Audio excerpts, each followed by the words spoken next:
യമനിലെ മലയാളി നഴ്സ് നിമിഷപ്രിയയുടെ വധശിക്ഷയിൽ ഇടപെടാൻ തയ്യാറെന്ന് ഇറാൻ. സാധ്യമായതെല്ലാം ചെയ്യാൻ തയ്യാറെന്ന് വിദേശകാര്യ ഉദ്യോഗസ്ഥൻ അറിയിച്ചു. ഇറാൻ വിദേശകാര്യ ഉപമന്ത്രി ഡോക്ടർ തഖ്ത് റവഞ്ചിയുടെ ഇന്ത്യൻ സന്ദർശനത്തിനിടെയാണ് ഉദ്യോഗസ്ഥന്റെ പ്രതികരണം. യമൻ പൗരൻ കൊല്ലപ്പെട്ട കേസിൽ വധശിക്ഷയ്ക്ക് വിധിക്കപ്പെട്ട നിമിഷപ്രിയയുടെ മോചനത്തിന് പ്രതീക്ഷ നൽകുന്നതാണ് ഇറാന്റെ പ്രതികരണം. മാനുഷിക പരിഗണന മുൻനിർത്തി തങ്ങളാൽ കഴിയുന്നതെന്തും ചെയ്യാൻ തയ്യാറാണെന്നായിരുന്നു ഇറാന്റെ വിദേശകാര്യ ഉദ്യോഗസ്ഥൻ അറിയിച്ചത്. ഇറാൻ വിദേശകാര്യ സഹമന്ത്രിയുടെ ഇന്ത്യൻ സന്ദർശനത്തിനിടെയാണ് ഉദ്യോഗസ്ഥന്റെ പ്രതികരണം. കേസിൽ നിമിഷപ്രിയയുടെ വധശിക്ഷ നടപ്പാക്കാൻ യമൻ പ്രസിഡന്റ് റാഷദ് അൽ അലിമി അനുമതി നൽകിയതായി റിപ്പോർട്ടുകൾ പുറത്തുവന്നിരുന്നു.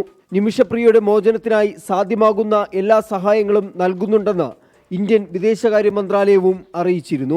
കൊല്ലപ്പെട്ട തലാൽ അബ്ദു മെഹ്ദിയുടെ കുടുംബം മാപ്പ് നൽകിയാൽ നിമിഷപ്രിയയ്ക്ക് വധശിക്ഷയിൽ നിന്ന് മോചനം ലഭിക്കും. ഇതുവരെയും കൊല്ലപ്പെട്ടയാളുടെ കുടുംബവുമായി നടത്തിയ ചർച്ചകൾ ബലം കണ്ടിട്ടില്ല. 2017 കേസിനാസ്പദമായ സംഭവം നടന്നത്. 24 ഡൽഹി.